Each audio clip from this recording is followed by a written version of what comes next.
What's up, everyone? Welcome into DodgerHeads, presented by DodgerBlue.com, your home for the 2020 World Series champion Los Angeles Dodgers. My name is Jeff. We are at the All-Star break. I'm joined by Daniel Starkand. Daniel, we've reached it. We've got a few days off from Dodger baseball until we're back on Friday. How does it feel to have a little reset here in the middle of the season?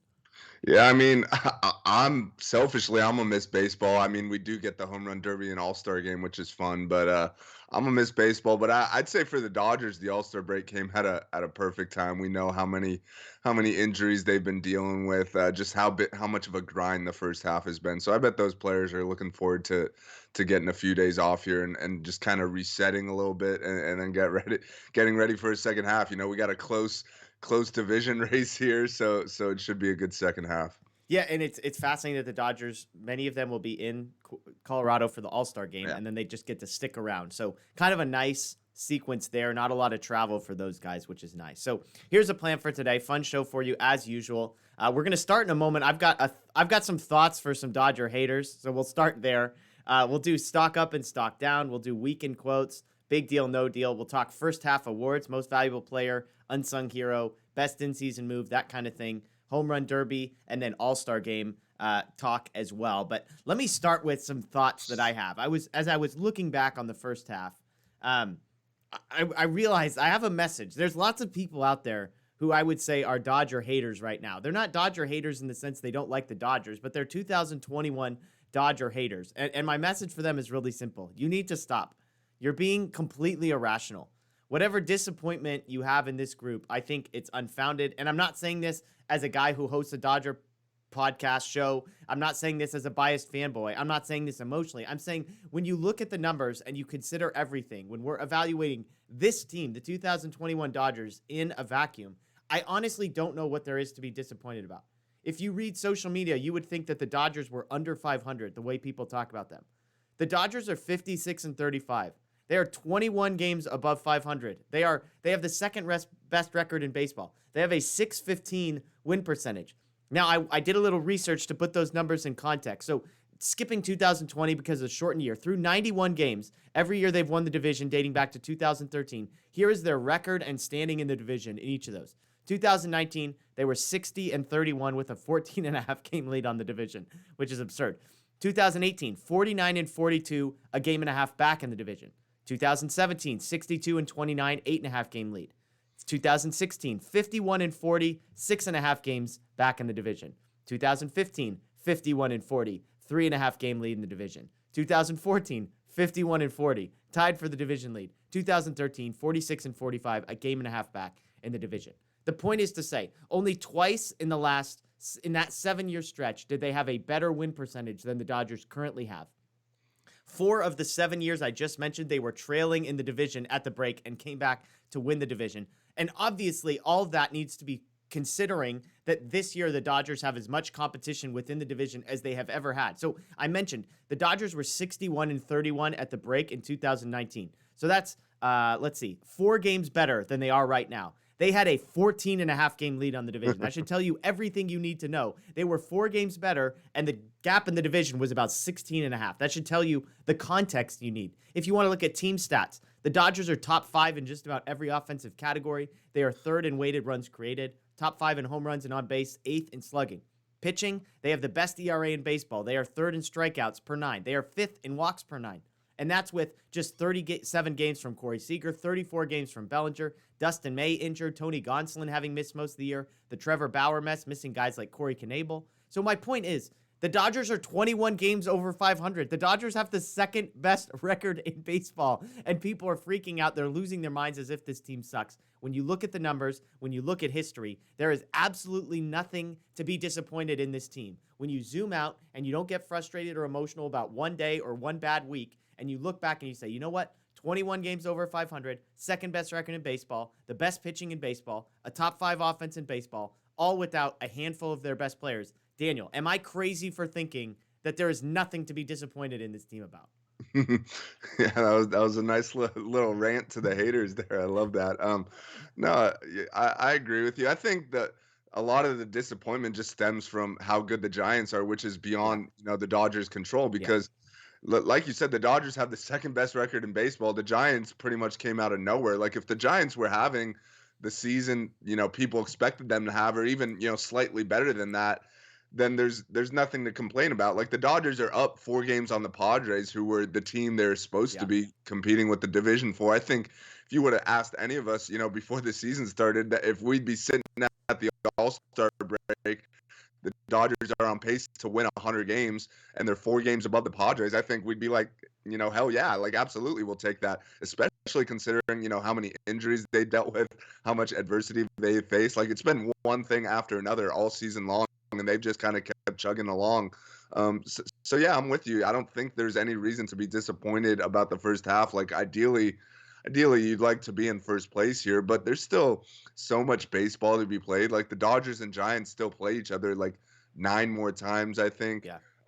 There's a slightly less than a half a season left here. So I think if the Dodgers just keep doing what they're doing, I think they're going to win the division at the end of the day. Like I know we've been saying all year, like the Giants will fade, the Giants will fade. I think it's clear that they're not going to fade, but I think it's fair to assume they're not going to be, as ridiculous in the second half as they were in the first half. Like Yeah.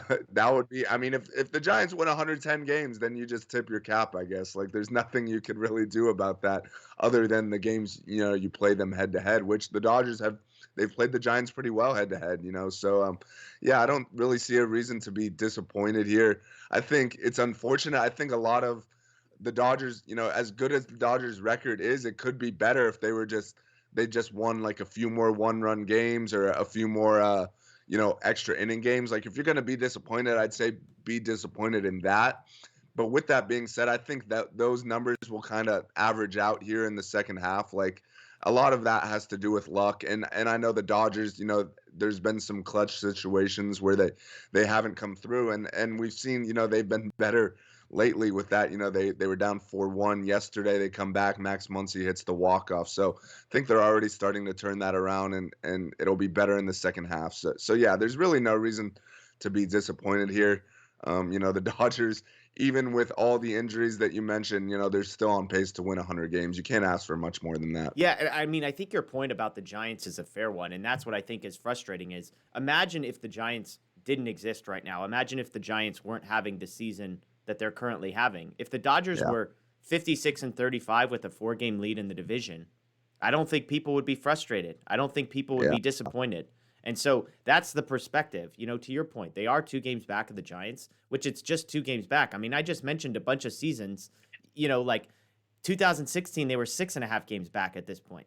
So you look at some of these other seasons where they were a game and a half back in both 2013 and 2018. They were tied in 2014, and they were trailing in 2016.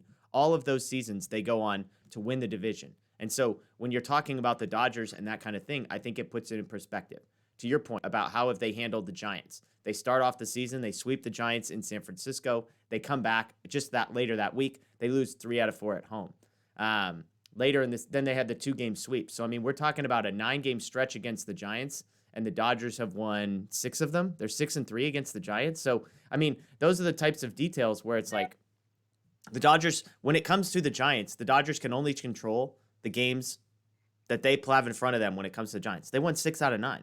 Like, there's not really anything more you could expect out of the team than that situation. So, you mentioned it. I think it's the big question. What are your expectations for the Giants? I know this is a Dodgers show, but we're talking about a team where you can only control so much. We keep saying they have to come back to earth. They have to come back to earth. They have to come back to earth. They haven't come back to earth. So, I mean, 56-35, as you said, the Dodgers are on pace to win over 100 games. The Giants clearly are on pace to win over 100 games. Do you think they get to 100 wins?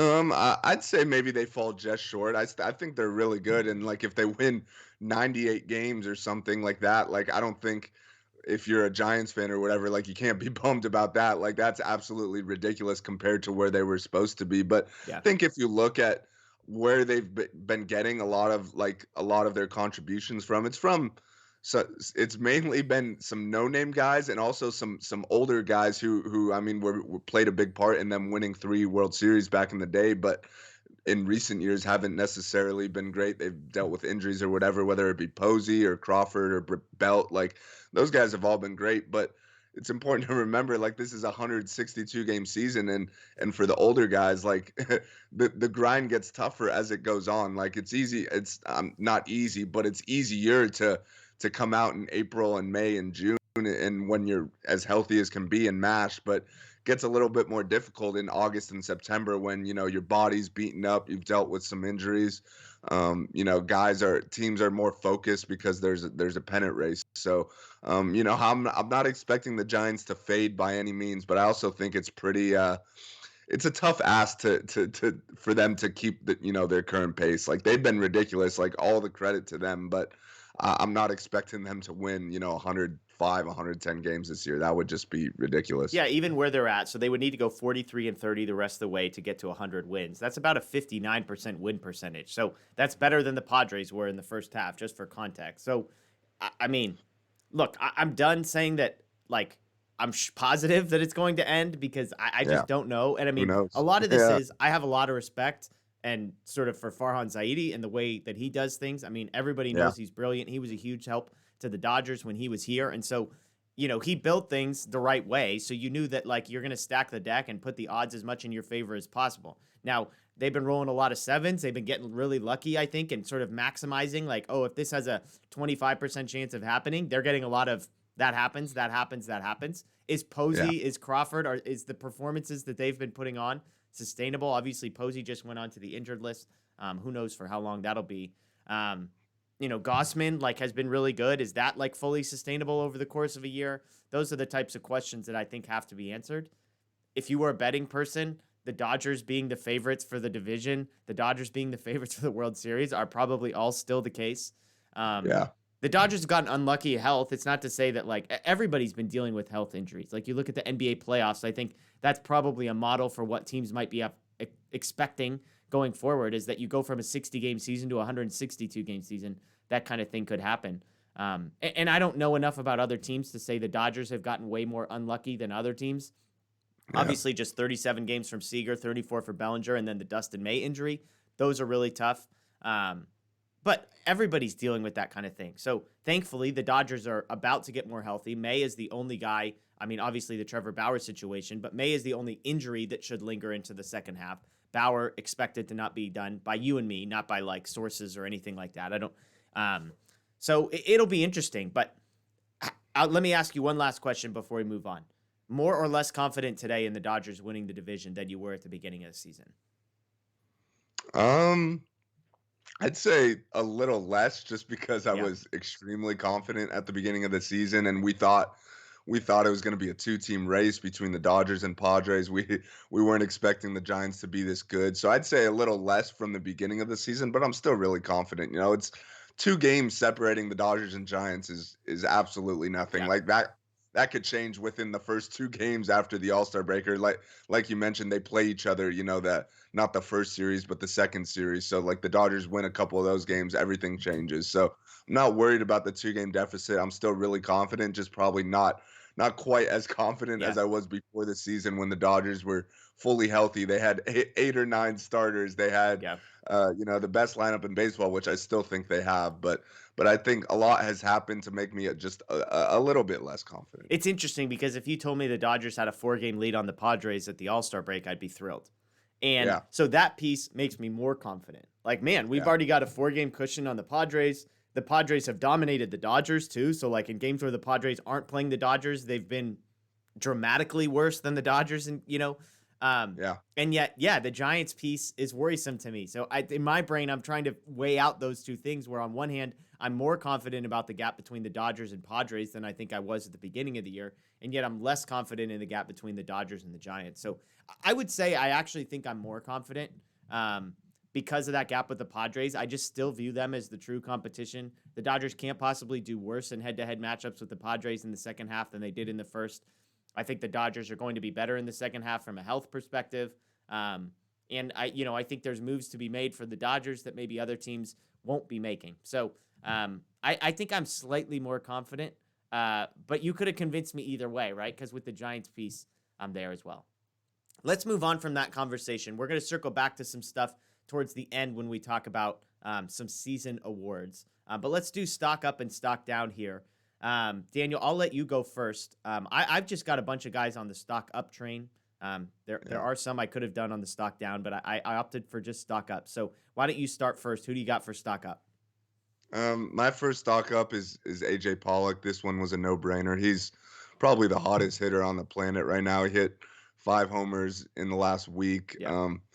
So yeah, I mean, it's great to see. We talked about on our live show the other night just like how much deeper this lineup gets if he's producing at the way he is at the bottom of the lineup. So, great end to the first half for him, and let's just hope he could keep it up in the second half. Yeah, he's been on fire. I looked it up. The last 2 weeks, he's got an OPS of 1.275.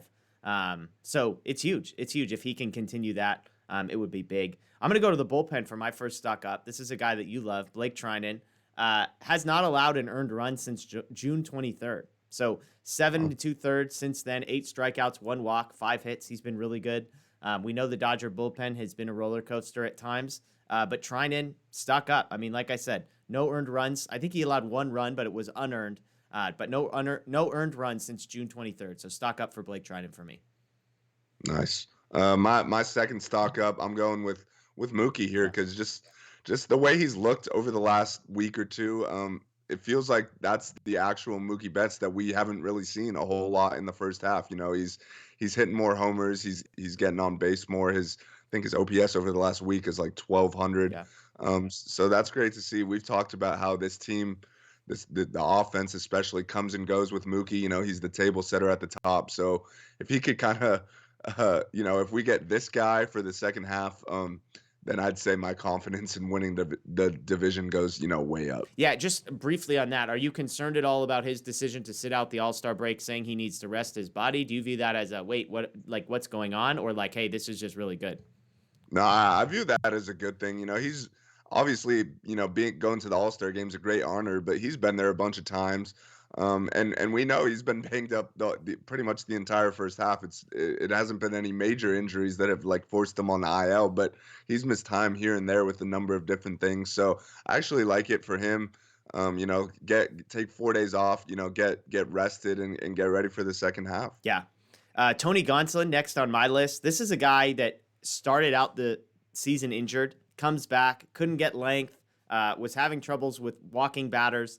Just 2 walks for him in his last 9 1/3, 9 strikeouts. He's allowed just 18 hits on 25 1/3 innings pitched this year. And he's like sort of the Walker Buehler thing where the stats are what they are. He just isn't allowing runs. In 7 starts, just 6 earned runs allowed. So the walks were a problem. They're less of a problem now. Last 2 starts, by far the best 2 starts of Gonsolin. And Roberts even said after the last one, he didn't have his best stuff. He didn't have put away pitches.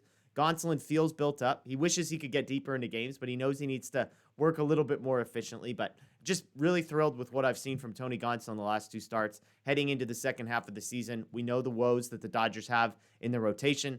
If Gonsolin can be the guy that they were hoping he would be at the beginning of the year, which it looks like we're getting close to that, then I think that's great news for the Dodgers.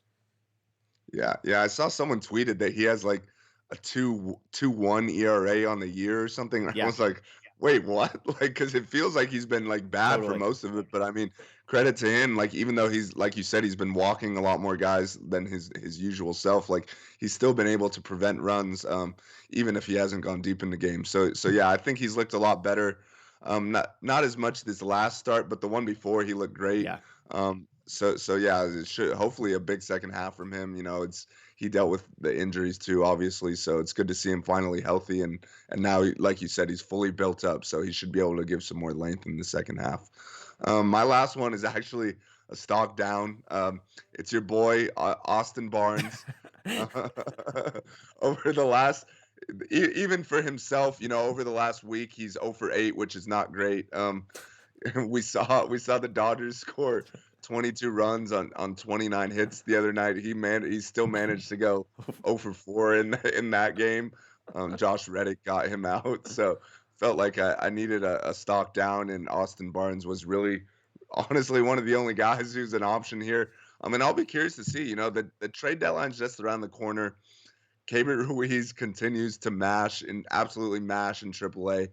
I watched your your pre-draft show with Justin Lorber, and he was talking really high on Ruiz. I think the Dodgers, really value that guy. I'm not expecting Ruiz to get traded, even if the Dodgers do like some sort of blockbuster type of deal. I think they're going to keep Ruiz. So I'll be interested to see, like, is he going to get called up in the second half? Yeah. I don't see how you can't the way he's hitting. So Austin Barnes, we'll see. 0 Yeah. for 8 over the last week is not great. So we'll see what the Dodgers do. It's interesting. Well, what was fascinating, this is a slight tangent on Ruiz. Justin and I were going to talk about this, and we ran out of time on the show you're referencing. One of the things that people have mentioned is the Dodgers possibly needing a left-handed bat off of the bench. Ruiz has hit 12 of his 13 home runs this year from the left side. And so it's kind of like you have the left-handed bat sitting in the minor leagues. Yeah. He's absolutely mashing. And so I think it's just going to be fascinating to see, because we've also talked about the Dodgers don't have open spots on their bench. I mean, unless you want to move a guy like Matt Beatty or Zack McKinstry down, it's not like they have an open spot. And so it becomes a question of, what do you do with Austin Barnes? I think it's going to be a fascinating storyline over the second half. I don't know if you were hinting at this, but is it possible the Dodgers could trade Austin Barnes and include him in a package as a way to open up some spots? We know catching is an absolute black hole across the league, so there's probably some teams who would love to have Austin Barnes. As much as we joke about it, he's probably a major upgrade. The counter to all of that is Austin Barnes' role in the playoffs has grown every single year. He plays more and more and more as the playoffs go on. Obviously, the DH last year played a role in that, I would imagine, but super fascinating because they have a better hitter in the minor leagues. He hits from the left-handed side, which is a need that the Dodgers have on the whole, and he's a prospect. And looking ahead to the DH next year, you'd probably love to get him some reps. So we'll see. Austin Barnes needs to, I think these 0 for 8s and the 0 for 4s in 22-run games. And Roberts, sometimes when I read through all the post-game quotes, and there are times when he goes out of his way to talk about how great of a job Austin Barnes does behind the plate. So I don't know if that's like him intentionally trying to talk up Austin Barnes to like justify some of that stuff. I don't know if that's him like feeling self-conscious of it. I don't want to read too much into it, but fascinating storyline if Ruiz does not get traded, which, as you mentioned, Justin is advocating against trading him. I tend to agree with him. I think you agree with him, and seeing what happens. So Austin Barnes, there you go. One last stock up for me, Julio Urias. He had a stretch, I think it was late May into late June, where he allowed 18 earned runs in a 4-week stretch. Since then, his last 3 starts, 18 and a third, 4 earned runs, 24 strikeouts. So good for Julio. He was a guy that a lot of people like, is he getting overworked? Career high in innings. Yeah. Is that a problem? Has really settled down over the last few starts. Again, not perfect every time, but he had the 12 strikeout performance in there. He's just been solid. The Dodgers need that. The last thing they can have is some unpredictability in that rotation. Urias is going to be huge. How much can they get out of his left arm? It's going to be a big storyline as well into the second half of the season, I think. Yeah, and especially, I mean, that last start in Miami was huge. I mean, they had just lost 3 straight to an inferior team. Kershaw goes down. They got a bullpen game here, bullpen game there. The bullpen was just completely overworked, and for Julio to get through 7 in that game, that was huge. So yeah, it was good to see. Like you said, there was a stretch there where it was we were starting to think Julio's at a career high in innings. Who knows how things are going to go from here. He looks tired, but it's good to see him come out of that, and now he gets some time off on the All-Star break to rest even more. So yeah, I mean, given the current state of the starting rotation, they need Julio to be at his best. So it's good to see that he's kind of returning to that form. Absolutely. Well, let's shift gears a little bit. We'll go to the weekend quotes. As I said, digging through some of the post-game press conferences, that kind of thing. We'll start with this one. Max Muncie and Dave Roberts both shared some thoughts on the first half. I know we just did a big, long segment on this, but I thought these were interesting quotes. Here was Max Muncie's assessment of the first half. Quote, "Considering all we've been through, I say pretty good. I don't know how many injuries we've had, 20, 30, whatever the number is. The fact that we're playing really good baseball, we have a really good record right now, I'd say we've done a good job. Obviously, we can do better and have a lot of potential. We haven't played anywhere near the caliber we're capable of playing, but I'd still say we've done a good job just based on the number of injuries we've had." Dave Roberts, a little bit different assessment, I would say. I think good, not great. I think every team's gone through some things, we as well. I think the hitting at times has been really good, at times been not good, so that's been sort of inconsistent.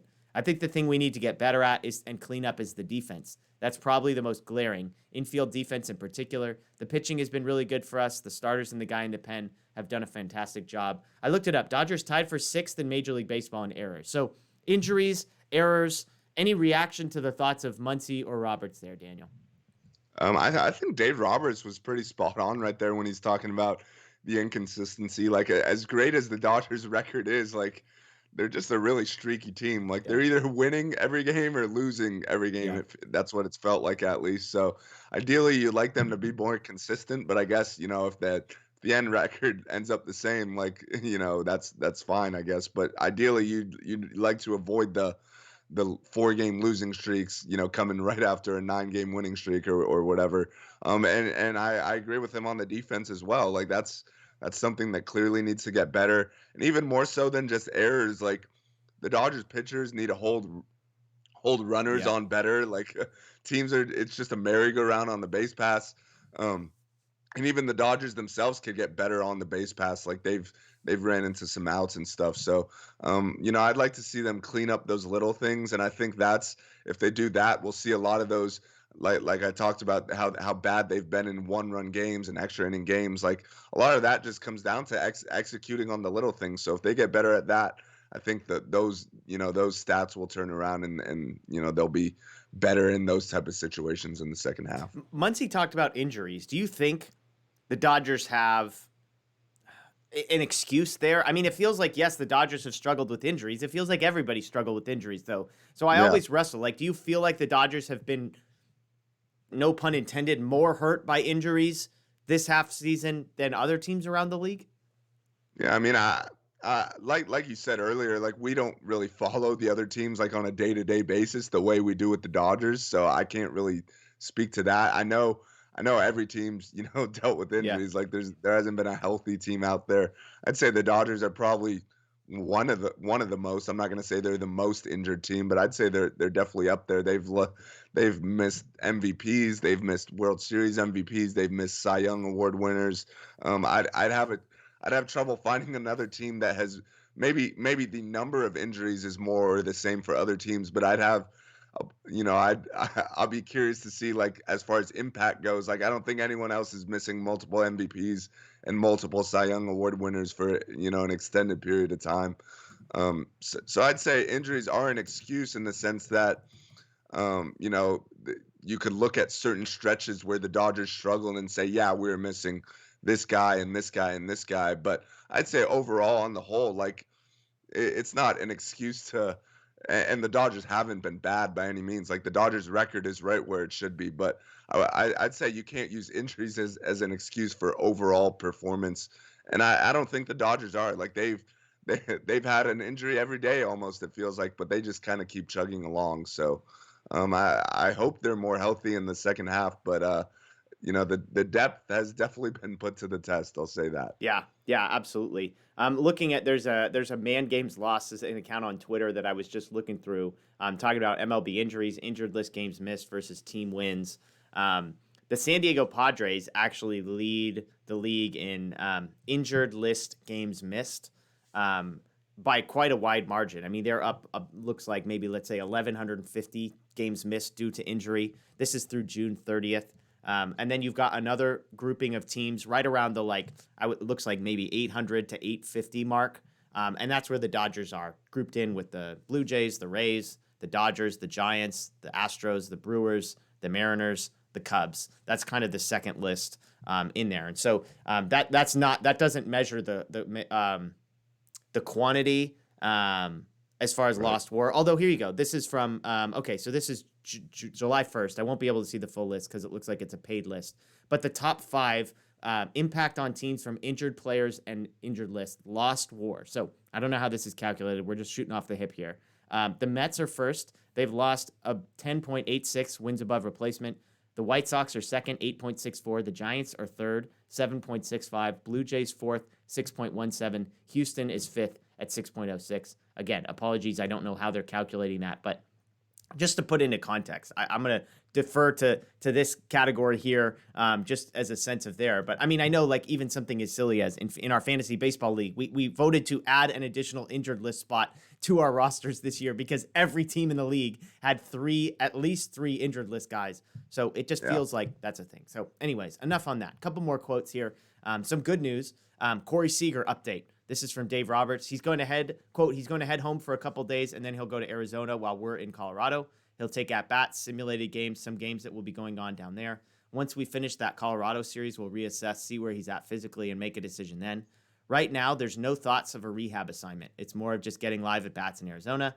If he feels he needs one to get ready, we'll do that. We're very open to what Corey feels is best to prepare him to come back. The optimism, Dave Roberts used that word. He said, I'm optimistic, I'm hopeful. The hope is that Seeger would be back after their 3-game set in Colorado and they would be in time for the Giants series after that. Seeger strikes me as a guy that doesn't need a rehab assignment. He's kind of a grip it and rip it type of guy. Not much of a tinkerer, doesn't feel like he's in his head too much. It's just sort of see ball, hit ball. But obviously, what's your take on the timeline for Corey Seager, the need for a rehab assignment versus not? How do you feel about that? Obviously, a huge boost once he's back in the lineup.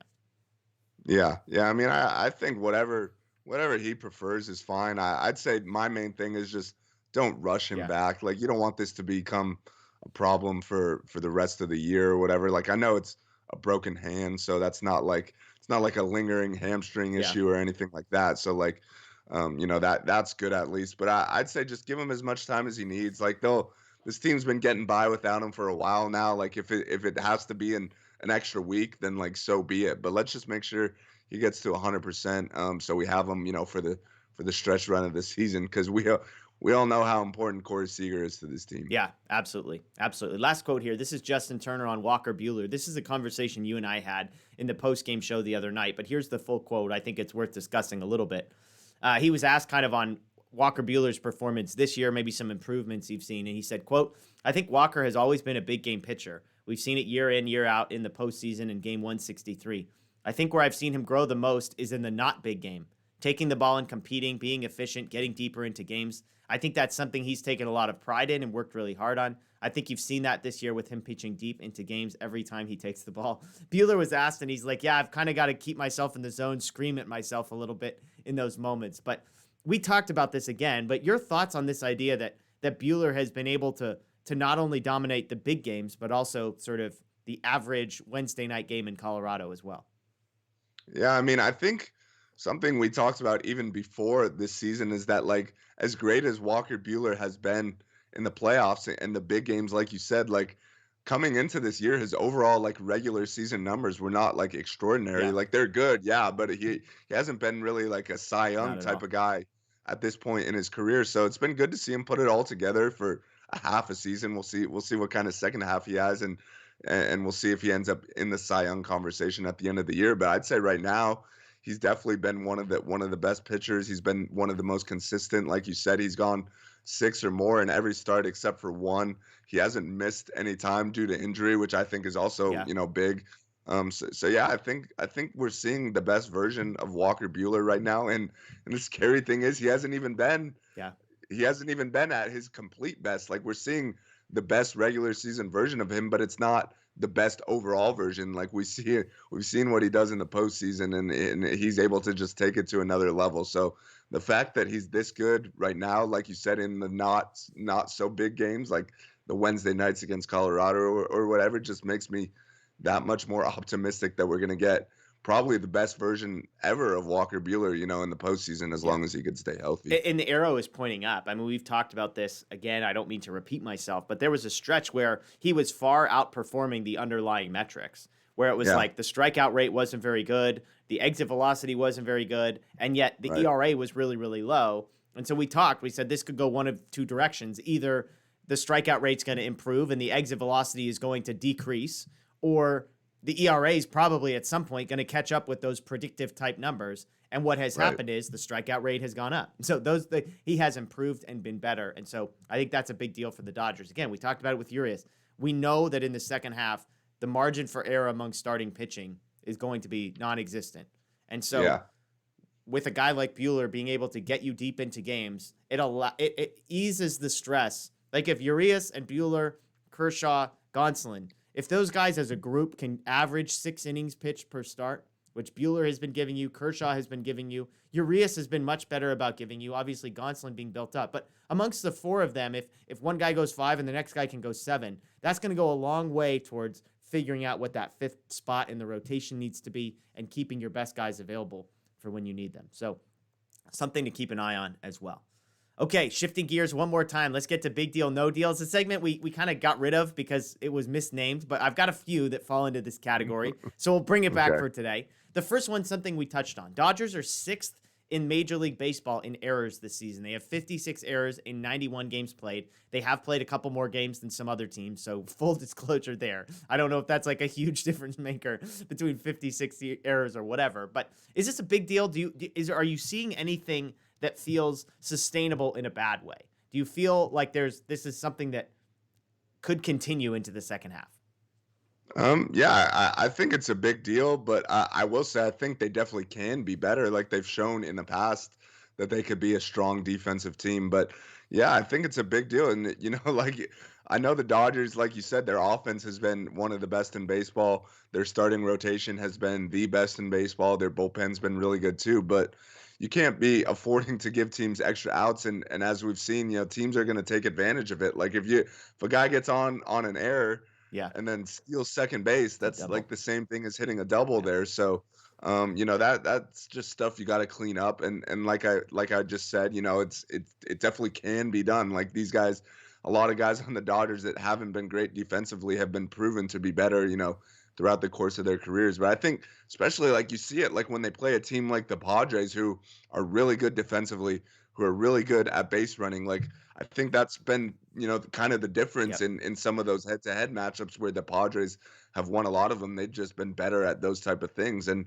when you look ahead to the postseason, like there's no doubt that teams are going to look to exploit the Dodgers, whether it be running, whether it be maybe like bunting or whatever the case is. Like they're going to make the Dodgers do what they're worst at, Yeah. So yeah, that's definitely something you want to clean up in the second half before October. Yeah, I mean, and the error number doesn't even include like the steal numbers, which might as Right. well fall into the same category. One thing Yeah. I was thinking of, and we're going to get to awards in a little bit. I've gotten an award for Chris Taylor because of how much I appreciate what he's done. But when I was writing that out, I was thinking of how spoiled Dodger fans have been with Chris Taylor and Kike Hernandez in years past, because those were the two utility guys. But the difference was they were fantastic defensively, no matter where you put them. Chris Taylor, Right. fantastic at second base, fantastic in left field. Like you could argue he's their best defensive option at multiple positions.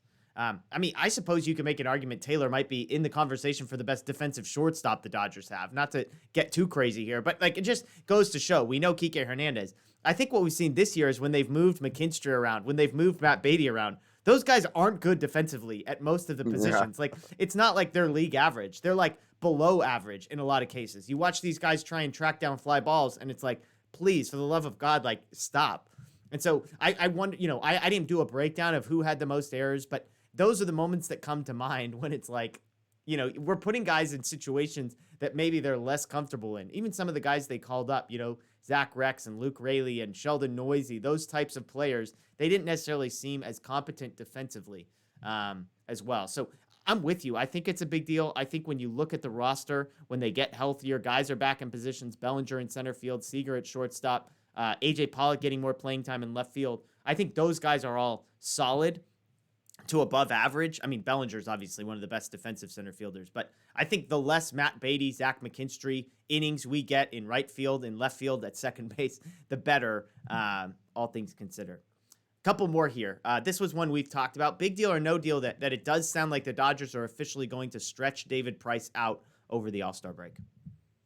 Yeah, this is another big deal for me. I mean, we both thought it should have been done a long time ago. Yeah. The Dodgers kind of skated by without doing it, but I think now we've reached the point where they don't really have another choice. Like you're not going to do bullpen games every 5th day for the entire second half.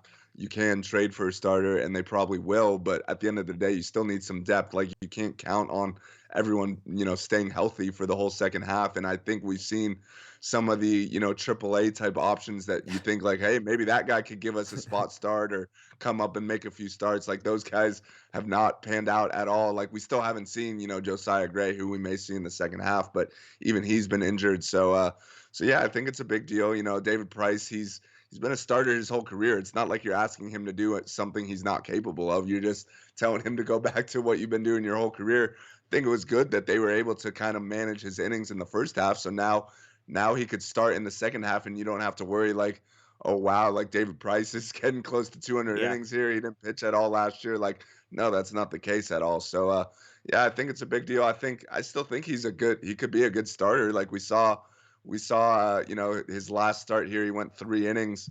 He still needs to get built up more, but I still think he's capable of being, a fourth or fifth starter. So yeah, I think this is definitely a big deal, and I'm excited to not, hopefully at least, not have to, watch bullpen games every fifth day, and sometimes even multiple in a week. Yeah, and Price has said, first of all, that getting built up in the middle of the season is much easier than getting built up in spring training, that he's kind of, Yeah. he's already thrown 55 pitches or something, and so getting built up is no problem. He said he's very comfortable starting. He reminds interviewers every time, like, this is what I've done for my whole career, Yeah. so I'm not worried about any of this. And yeah, when on next Monday's show, Daniel and I are going to go through a list of some potential trade targets when it comes to starting pitching, as well as bullpen, as well as that. We'll update that list next Monday, since we won't have a full week of games to talk about. But I think when you look at that list, how many of those guys would you rather have than David Price? And the answer is probably not going to be very many. I mean, there's some who are better. Yeah. The cost is going to be higher. But we talked about, going into last year, David Price, in 2019 with the Red Sox, the ERA wasn't pretty. I think it was like 4.7 or something. It's just off the top of my head.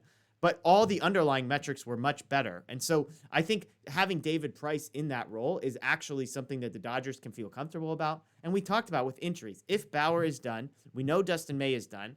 That leaves you Buehler, Kershaw, Urias, Gonsolin. Then you've got David Price is your fifth starter, and Josiah Gray, top prospect, who, as you said, is just coming back from injury himself, as probably your sixth starter. There's not really a guy in the organization that's number 7 on that list. That's the key. And so if Josiah Gray is your sixth starter, that's great. You can call him up a handful of times, but that shows you how small the margin of error is.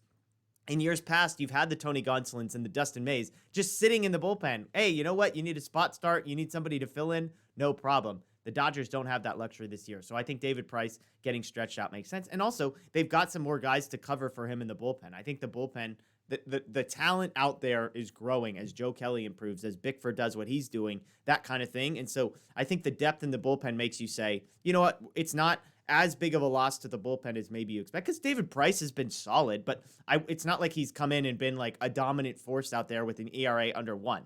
He's been really good, but not great. So speaking of bullpen, last one on the big deal, no deal. Jimmy Nelson expected back for the Giants series. I kind of want to factor this into a question of the Dodgers sent a few different relievers all to the injured list right around the same time. Nelson, Victor Gonzalez, the 2 biggest guys. Then you do the math in your head. You're like, with the All-Star game in between, they could send him to the 10-day IL. They only had to miss about 5 games. They could get some other guys called in to replace them without having this huge deal. Obviously, we love Jimmy Nelson. I mean, big deal or no, like, does it feel to you like these are just sort of like rest injuries? I don't want to speculate. These guys might really be hurt. But Jimmy Nelson immediately coming back as soon as he's eligible for the Giants series, it feels like the Dodgers did the math and worked this thing out. Yeah. I was already a little suspicious, but then when on back-to-back days they placed Nelson and Uceda on the IL for the same exact injury, which was like a lumbar injury, like it was a lower back something. That was when I was like, all right, like there's probably something more to this year. Like, A, they needed some fresh arms just because of how taxed the bullpen was for these last few games before the All-Star break. And then B, like you said, they get 4 free days with the All-Star break here. So even though you're placing them on the 10-day IL, they're really only missing a few games. And like you said, if Nelson comes back, for the Giants series, he really only missed 3 or 4 games. So, yeah, I mean, I at least I hope that's the case. Like, obviously, I don't want to see Jimmy Nelson having any sort of injury considering his injury past. So, Yeah, let's just hope that's what it is. And Nelson comes back against the Giants and is fresh and ready to go for the second half. Yeah, yeah, hopefully. And like I said, you bring Nelson back, you bring Gonzalez back. And look, those guys are guys that could use a rest. They're both guys who Yeah. need, Gonzalez last year was his first year, obviously not close to a full season. Jimmy Nelson injury history. So you're doing the math on Uceda, Nelson, Gonzalez, all guys who scheduling rest makes a ton of sense. You find a time in the year where you've got the All-Star break, you've got the Diamondbacks, and you've got the Rockies. That's the stretch Yep. of the year to do that for. So good stuff. Well, let's move on. We got a couple more things. Like I said, we're going to talk Home Run Derby and All-Star Game in just a moment, but let's talk briefly some first half awards. Let's hand out some awards. As I was putting this list together, I realized that you and I are probably going to have the same people for just about every one of these awards, which is interesting when you look at how the Dodgers have done. I also realized that of the list I sent you, I think I missed one category. There's an unsung award hero that I've got. I don't know if I gave you that one, but if I didn't, apologies. But we'll start with MVP. I'll go first. I'll let you respond, and then you can do Cy Young next. To me, I would be shocked if you and I don't have the same person, and that's Max Muncie. 3.6 wins above replacement, 19 home runs, and OPS around 1,000, all while playing Gold Glove defense at first base. He's been consistent. He's been amazing. He's come up with clutch hits. He's just a guy that you feel like you can trust. He owns the Giants. Those have been the biggest games of the year, and he's been fantastic in those. So Justin Turner is probably second on the list when you look at like wins above replacement and that kind of thing if you didn't want to go pitching. But really, this is a unanimous MVP with Max Muncy, I would imagine. Yeah. And like you said, I think Justin Turner deserves some recognition. Chris Taylor for the first half he's had. But yeah, this was a no-brainer. Max Muncy, I don't think he's been the NL MVP, but I think he's in the mix for that, and he's been probably by far the Dodgers' best player. I haven't looked at, the WAR to see what the difference is between him and Turner or whatever. But yeah, but to me, it's been like you said, it's a no-brainer here, Max Muncy. It's almost a full win. I think it's 3.6 to 2.8 when you look at FanGraphs. So and you factor that out over the season. Obviously, we're more than halfway through. But if Muncy gets to 7 wins above replacement, that's a remarkable season, and that's what he's on pace for. Who do you got for your Cy Young? Cy Young, I feel like you could have gone with pretty much any of the starters here. Like, they've all been great. I'm gonna go with Walker Buehler, though. I feel like that shouldn't come as a surprise to anyone. He's led the team in innings. He hasn't missed any starts. He's got the lowest ERA. Like, his ERA is a full run lower than Kershaw's. It's more than a full run lower than Julio's. Bauer would have been in this discussion, but obviously, some things happened there. And I'm not going to give him the Cy Young, especially considering that he probably won't throw a single pitch, maybe ever, for this team again. So I'm going with Walker Buehler here. He's been awesome. I've talked a lot about it, so I'm not gonna keep rambling on and on here. Yeah, I actually might surprise you. I actually have Buehler as my Cy Young. I've said kind of throughout the year that Kershaw has a more wins above replacement. His WAR is higher, but it's the exact two numbers that you mentioned. Buehler leads the team in innings. I love that he's added the ability to go deep into starts. He has the lowest ERA, which, look, we can talk about projections and we can talk about underlying metrics. At some point through 91 games, you say, this guy has the lowest ERA. We've got to give him credit. I think Kershaw and Buehler, you could pick either of those two guys, but I'm with you. I'd go with Walker Buehler as the Cy Young for the Dodgers thus far. The next category is the one that I forgot to tell you about, so my apologies. Unsung Hero Award for me. A couple guys that could have had it. I went with Chris Taylor for this one. And I know, in Dodger fans' eyes, he's an all-star. Like, is he really an unsung hero? He's third on the team in wins above replacement. He's played more games than anybody else. He has an OPS over 800. He plays all over the field. As I just pointed out, he spoiled us with the fact that when you put him in center field, in left field, at second base, at shortstop, he plays all of those positions well. He leads the team in runs scored. He leads the team in stolen bases. He's putting together the best season of his career. And he's a guy that, when you talk about Justin Turner and Max Muncy, it doesn't feel like Chris Taylor ever gets included in that conversation. He is right behind Justin Turner in terms of wins above replacement. He's been fantastic. He's been consistent. And again, played the most games, played great defense all over the field, most runs, most stolen bases. So Chris Taylor, for me, unsung hero. I think there's probably a couple guys in the bullpen that could have been in this award, depending on how you want to define unsung. Again, I didn't give you any prep, but Taylor, anybody else jump to mind when you think about unsung hero? Zack Mckinstry also comes to mind just because, we're kind of curious to see how the team was going to replace Kike. You mentioned him earlier, how great he was defensively. That's not an easy guy to replace. And I Yeah. know, Kike's not exactly an all-star or anything, but his versatility, that's hard to replace. And McKinstry, I think he hasn't been great defensively, but he's been better offensively than Kike, and that's even, including he had a little rough stretch when he first came off the IL, but he seems to be out of that now. He started off the year great. It's his first season, so I think he deserves some recognition there. I also think just the bullpen as a whole, I'd say Yeah. deserves some recognition. Like they've been great. Outside of the fringe type guys, the Dennis Santana's, Usadas, Mitch White. Outside of those guys, I'd say the bullpen's been great. They've taken down weekly bullpen games. They've held close leads late. So yeah, I'd say the bullpen as a whole, I think, deserves a lot of recognition. Love it. Well, it's a perfect transition into my best in-season move the Dodgers have made. This could have been a decision personnel-wise, moving a guy up, moving a guy down, moving positions, Yeah. a trade, an acquisition, whatever you want to call it. For me, no surprise to anybody who's been watching this show. It's my guy, Phil Bickford. Phil Bickford has been amazing for the Dodgers. As I said, I don't think they even had to trade for him. I think they just signed him. He was designated for assignment. In 22 appearances since he showed up, he has a 2.11 ERA, a 4-to-1 strikeout to walk ratio. I think he's striking out about 13 guys per 9 innings. He has a higher wins above replacement than David Price, Joe Kelly, Victor Gonzalez this season. That's in a guy who's only been here for 2/3, half of the season. So there's two choices here. I think obviously if you want to go transactions, but for me, Bickford has been so good. This is a guy, at one point you said, hey, can he stick on the roster? Can he be the worst guy in a bullpen? Now I think he's creeping towards, he's probably one of the 4 or 5 guys you trust the most. Yeah, yeah, yeah. Bickford's a great option there. Like you said, there's two obvious ones, so I'm just gonna go with the other one, and that's Albert Pujols.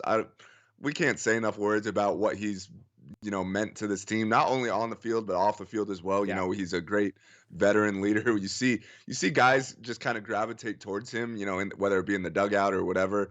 And he's been he's been great on the field too. Like we saw him hit 2 homers the other night.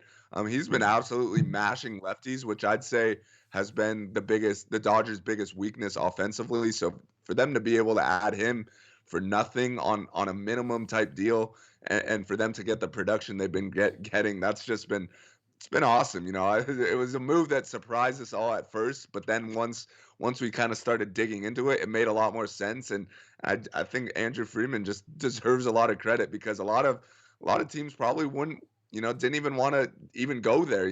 They saw, how much Albert struggled in Anaheim. They saw he maybe wants to start and be an everyday player or whatever it was at the time. But the Dodgers just said, screw it. Like, we know this guy's talented. He's one of the best hitters ever. We think he's still got some in the tank, and they've been proven right so far. If we're doing best predictions of the year, I do remember tweeting when Albert Pujols was sort of released or whatever happened. I do remember saying, hey, you know what? The Dodgers could use a bench bat. There was some skepticism because he wanted to play every day. Yeah. But I was in my head, I was like, I don't know. I mean, Yeah. I've watched enough DJ Peters to know that there's no way Albert Pujols is worse than that. So Yeah. some thoughts there. So 2 more categories. We got biggest disappointment and biggest surprise. Why don't you go first? Biggest disappointment for you this year. Do you have a guy in that list? Yeah. For me, biggest disappointment, and I know I thought about giving this to Bellinger, but I decided to not do that just because of the injuries, and I still maintain that he's going to get hot in the second half, and we'll be able to kind of laugh about how bad he's been. But he's been really bad, I will say that. But my biggest disappointment so far has been Gavin Lux. I'd say we both had big expectations for him coming into the season. And I'd say he hasn't been horrible by any means, but when you look at the overall numbers, he's got a 654 OPS, which is not great. Defensively, we're hoping when Seeger goes down, we're like, this is a great opportunity for Lux to slide over and play shortstop. We obviously know that Corey Seager is a free agent at the end of the year, and who knows if the Dodgers are going to want to pay him what he's going to ask for. So we thought, hey, this is a great audition chance for Gavin Lux to slide over to shortstop, see if he could handle it. We know he's had defensive concerns in the past, and I'd say overall the defense has not been great. He's made some great plays, like some plays that really open your eyes, but then he's also botched some routine ones. So Yeah. I'd say now looking back, about the Seeger conversation in free agency, I don't really view Gavin Lux as a replacement if, let's say, they don't sign Seeger. So I'd say he's been a disappointment. I don't think he's been horrible by any means, but I just think we both had bigger expectations for him. Yeah, absolutely. Absolutely. I am going to go with Bellinger as the biggest disappointment for me. I know there have been injuries. 34 games played. He's hitting 176 and slugging 303. I know it's been a roller coaster, but I think Bellinger is probably the worst guy to have experienced what he's experienced, because any Dodger fan could tell you how frustrating it is to try and watch him figure out his swing.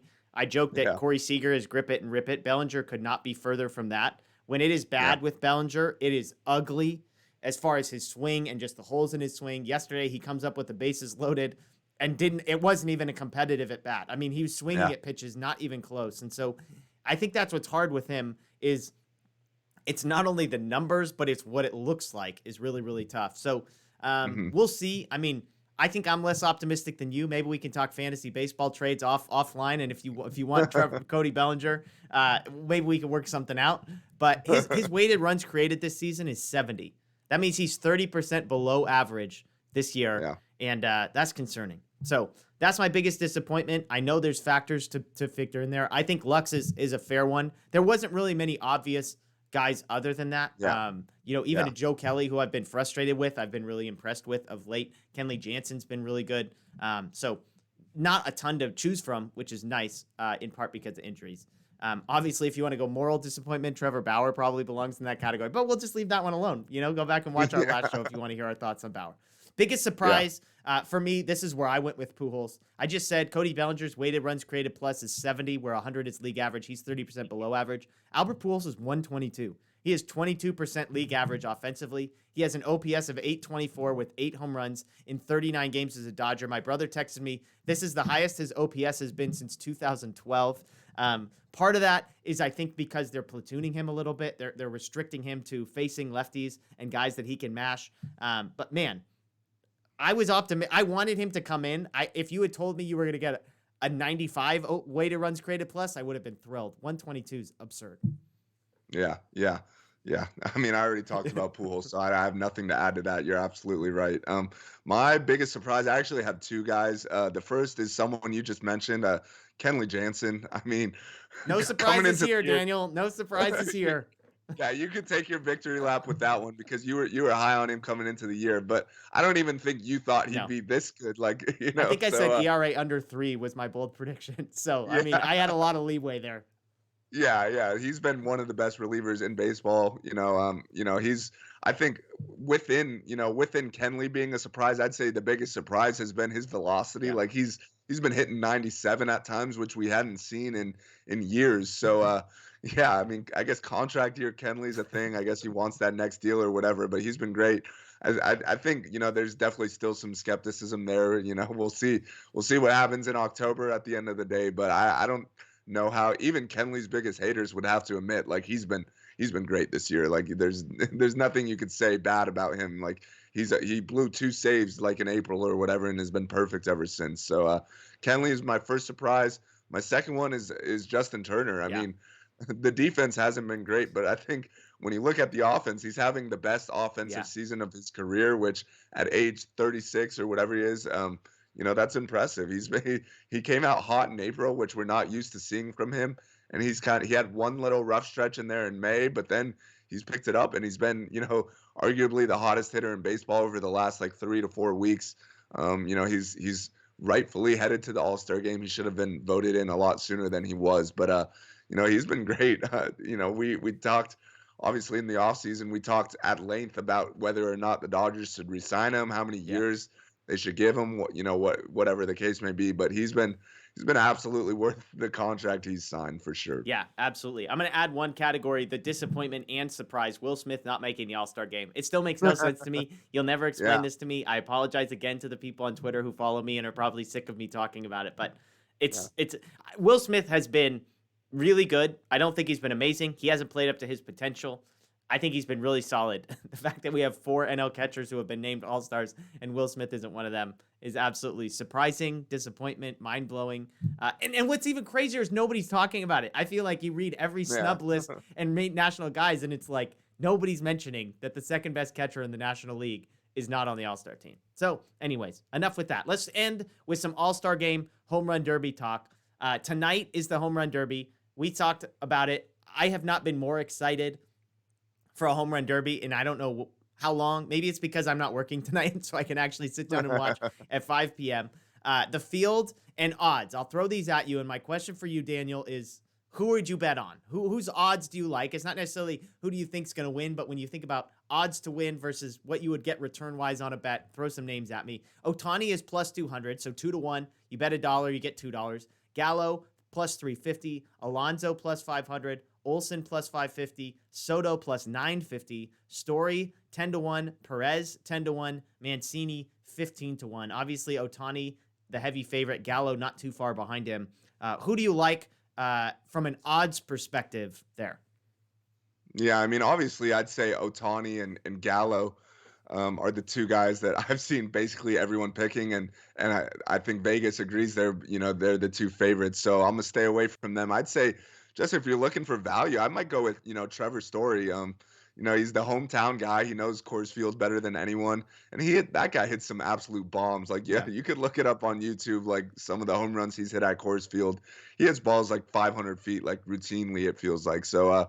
I think just for the odds there, 10-1, that's pretty good. I still think at the end of the day, it's probably going to be Ohtani or Gallo. Like those two guys, those are two of the best home run hitters in the league, and I'd say they're both made for an event like this. Like they got the stamina, they could hit the ball far. Like you got to hit bombs to get extra time. They both do that. So, I hope that I'm looking for those guys to put on a show. But if you're looking for a little value, I might go Trevor Story. Yeah, Olsen's the guy that jumps off the list to me. I was reading an article that Saris put together on The Athletic, kind of looking at some statistical stuff and behind the scenes. And I was telling you beforehand, there was some study done where the ball doesn't hook or slice as much at Coors Field. And so one of the numbers he looked at is like, are there guys who lose home runs because the ball is hooking around the foul pole? Olsen's one of those guys that they liked in that category. Also, he just joked about like, hey, you need to be athletic, quick swing. He might be able to get more at-bats in, et cetera, et cetera. So he mentioned Olsen. That sounds good to me. I like those odds, plus 550. So if you're going to throw some money and want to root for an underdog,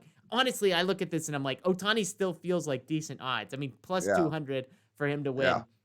You could throw money on Gallo and Ohtani, and if either of those guys wins, you're going to net some money. So that's not a bad strategy. Basically, if Ohtani wins, you double your money, and if Gallo wins, you get 2.5 to 1. So maybe that's the strategy. I don't know. Or you could bet. I think Ohtani over Gallo in the finals is like 10 to 1. So if you want to bet on those two guys meeting in the finals, something there. Last one for you, then we'll get out of here. We're over the hour mark. All-Star game, the National League minus 115 to win. So you got to bet $115 to win $100 on the NL to win. When I think about the pitching that the NL has, that feels like the bet to me. Obviously, it's in Coors Field. Not sure if that makes a difference, but NL minus 115, that's probably where I'd look. Do you have any thoughts on that?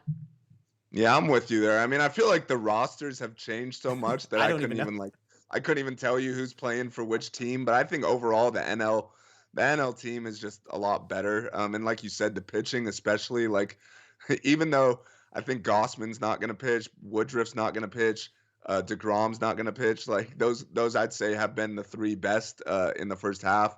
None of those guys are pitching, and you could still trot out a Max Scherzer, a Walker Buehler. Like there's so many options for Dave Roberts in the pitching staff. You got Josh Hader in the back, Craig Kimbrell in the back there if it's close late. Like so, yeah, I'd say if I was a betting man, I'd definitely lean National League. But with that being said, it's an all-star game. Like all these guys are great players. Like anything could happen at the end of the day. If on a scale of 1 to 10, if the 10 is how excited you are for the home run derby tonight, how excited do you get for an all-star game like this one? Significantly less, I'd say, especially with how many guys have opted out. Like we're not truly seeing the best of the best. We're seeing just really good players, which is still fun, but. I even in a normal year when everyone's playing, I still look forward to the home run derby. Like, with this new format, it's just they nailed it. It's perfect. It's not too long. It's drama filled. It's excitement. And then the All-Star game for me just kind of drags on. So I'm not nearly as excited for the All-Star game as I am for the home run derby. I will say I'm excited. One guy I'm excited to watch is Chris Taylor. It's his first time being there, so I'll be excited for that. Yeah, I'm with you. It's probably like a 5. It's one of those things where if I have something going on a Tuesday night, it's not like I'm recording the game and needing to get back for Yeah. it. It's the same with the Yeah. NBA, honestly. I care. I like the slam dunk contest more than I like the actual NBA All-Star game. Yeah. I'm not sure if there's a fix to that. I'll probably watch. I don't think I have anything going on Tuesday night, so I'll probably flick it on. Like you, it'll be fun to see Max Muncy starting at DH. It'll be fun to see Walker Buehler and Chris Taylor, of course, get in as well. Justin Turner. So should be fun stuff. So anyways, hey, one quick plug. Justin Lorber and I did a live reaction last night. Maddox Bruns was the Dodgers' first pick at number 29 overall. Great insight there. If you're like me and you're just a casual baseball fan that doesn't track the draft, doesn't track prospects, Justin had a ton of good insight. Bruns, left-handed pitcher, throws 98 miles an hour out of high school in Alabama. It sounds like they're confident they're going to be able to sign him. As we record this on Monday, day 2 of the draft, rounds 2 through 10 are today, 11 through 20 tomorrow. The Dodgers don't have a second-round pick. They've got all the rest of their picks. So Justin and I are going to be recording another show later this week. I'm not sure if it's going to be posted on Wednesday or on Thursday, but recapping kind of 2 through 20. So make sure to check that out. Follow him at Future Dodgers for the updates throughout the draft as well. That's Daniel Starkand. I'm Jeff Spiegel. We'll be back later this week, one of the Friday or Saturday with a live post game, so stay tuned for updates on that. But besides that, enjoy your week, enjoy the Home Run Derby, enjoy the All-Star Game, and we will see you next week. The best team holding a trophy high in the air. The Los Angeles Dodgers, champions of the baseball world.